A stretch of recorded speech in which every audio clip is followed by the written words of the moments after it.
All right, we are back. Dynasty Trades in 5. I'm Clay. Jimmy! I'm not Jimmy, although you can call me Jimmy. I'm Scott. That's Shane, since he didn't want to introduce himself. But yeah, he spoiled it. Yeah, so tonight we're doing my wife's favorite player, Jimmy Garoppolo.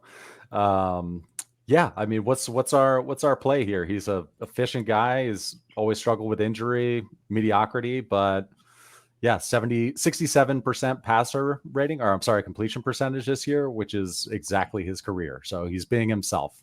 What's the play here, Scott? Yeah, so because this is 2021 and all of the guys we predicted would get hurt haven't gotten hurt, and he was another one where you're going, man, I can't wait to get Trey Lance. He landed in the best spot, a Kyle Shanahan offense behind a quarterback that literally has never played more than like 10 games in a row. And go figure, he's still starting. It's week 16. He's probably going to start the rest of the season. Yeah, I mean, I guess the analysis for Dynasty becomes he's now slowly moved into that territory where he's probably going to start next year. That was the question. I don't think there was really a question on what his fantasy production / fantasy ceiling was. I think a lot of people would have just put him right in that QB2, low end QB2 range. Not a lot of upside. He doesn't run, but he has been efficient before in the past. I mean, looking at some of the efficiency numbers this past offseason, he kind of jumped out as one of those guys that wasn't quite like Tannehill, Cousins, Carr, Stafford, but he's just a notch below. So if you could just get him consistently starting with some weapons around him, he can be a viable QB2, probably QB3 on a dynasty roster. And I think you have to kind of look at him like with our Tom Brady discussion. He's probably eclipsed the 1 year mark now to where you say he's going to start next year. So I can start valuing him as a starter next year. How high does that move him up? Not to the point where I think I'd easily pay a first, but I wouldn't be shocked in the offseason if he's going off the board at QB 21 in a startup. If San Francisco continues to add pieces, they don't change anything. I can see his value actually rising because people like cemented safety, especially in a Shanahan offense. What's going to be hilarious about that is he's going to do all this where we think he's secured himself a job for next year, and then Trey Lance is going to win the job out of camp if he's still there, because that's how life works. But I will say, he won't be there, Shane. Come on, he's not on San Francisco. As a non-Jimmy Garoppolo fan, this year I've actually bought into him a lot. I've gotten him in a few different leagues because as the year's gone on, like you said, he's shown me like, all right, he's definitely a starter somewhere next year. I don't care where.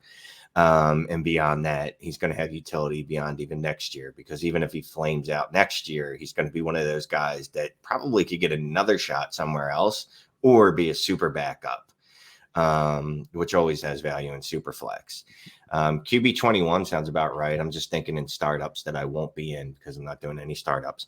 When I start looking at those low end wide receiver threes, and I'm Jimmy Garoppolo, I'm like, who's probably going to give me more value next year? I could probably use Jimmy Garoppolo more than I could use, I won't say any names because I don't want to hurt anyone's feelings.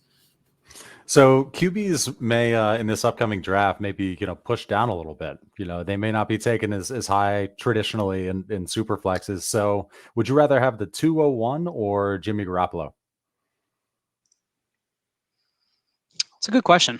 I think that's probably right around his trade range, but I also think once we get to the off, not going to be able to buy him necessarily for that pick. So is he worth that?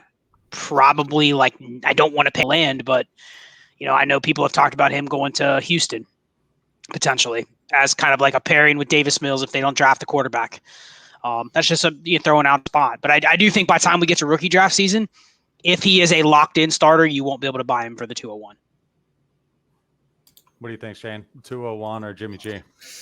Yeah, it's all going to depend on when I'm making that trade. Like Scott was kind of insinuating, alluding to. Right now, right at this specific moment, this moment in time, I'm probably taking the 201. I like the flexibility with it.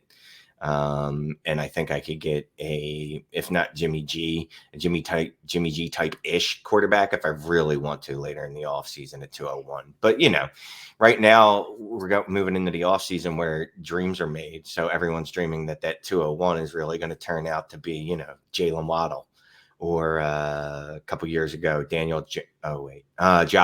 Josh Allen. There you go. So I'll take that. Let me add this point though, because just remember where we were at this year. There were pockets of time this year where like Derek Carr had a terrible game or Ryan Tannehill had terrible games. Nobody would give you a first. Ooh. Man, Mike Gesicki was lights out to start the year, wasn't he? I like Gesicki. I think he's kind of flown under the radar from a target command standpoint. You know, the same reason everyone loves Jalen Waddle. Why don't you like Mike Gesicki? You know, you can make the same argument for both of them. Man. So I think I might take Gesicki. I think I might take Gesicki because I think if he re-signs there, which sounds like that's the intention, I think that's a great spot for him. I think that's going to be a high volume, low ADOT offense that really can't get any worse than what it is right now. And if they get somebody like Watson, then I think Gesicki's value even goes up more. So what do we think Gesicki's going to hit though? And not to make this a Gesicki